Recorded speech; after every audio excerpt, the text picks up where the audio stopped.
You will not believe this Judge Judy case. It starts with a mother suing her own daughter, and the reasons why are just wild. So, the daughter and her boyfriend had a major housing crisis.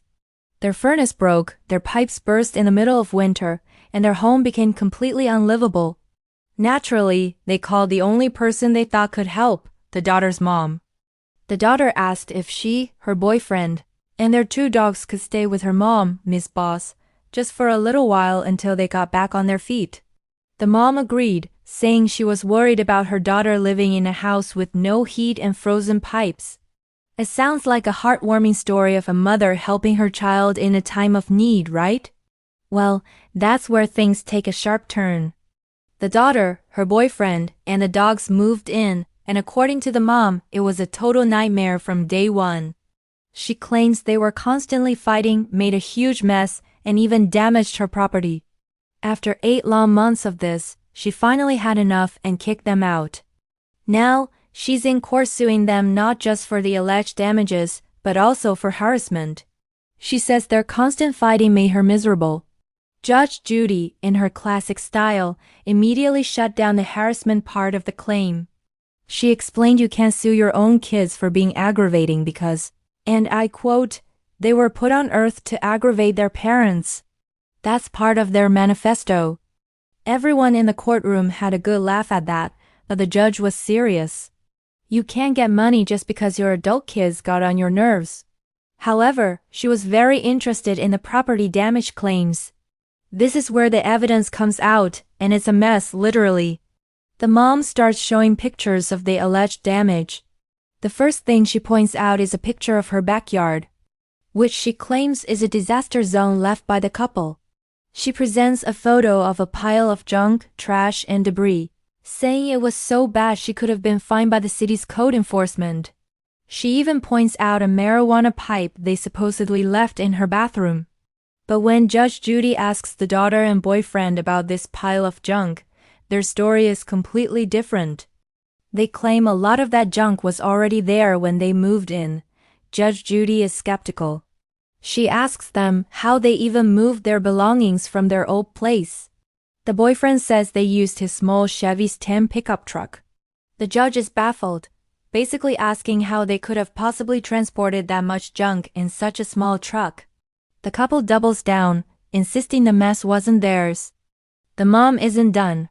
She then pulls out photos of her yard, claiming the boyfriend tore it up. But when Judge Judy asks for before pictures to compare, the mom admits she doesn't have any. Without a before and after comparison, it's really hard to prove any damage was actually done. It's just her word against theirs. Then we get to the kitchen. The mom shows a picture of a filthy refrigerator, claiming the couple not only made a disgusting mess but also broke it. Judge Judy looks at the photo and says, "This is just dirt. This is dirt. Oh my goodness." She's clearly shocked by how dirty it is, but she also points out it's just filth, not necessarily proof of a broken appliance. The daughter and boyfriend are adamant. They swear they left the kitchen spotless. The daughter says, "We were actually always the one keeping it clean so we could live more organized." They insist they do and live in filth, and that the pictures must have been taken after they left. It's a classic he said, she said situation, and honestly, without more concrete evidence, it's tough to know who's telling the truth. Did the mom stage the mess to strengthen her case? Or did the couple really live like that? This is where the story gets incredibly sad and reveals the deep-seated issues behind this lawsuit. Judge Judy turns to the daughter, Miss Burns, and asks her a very direct question. "Why do you think your mother told you to leave?" And the daughter's answer is heartbreaking. She says it's because she stopped calling her mom.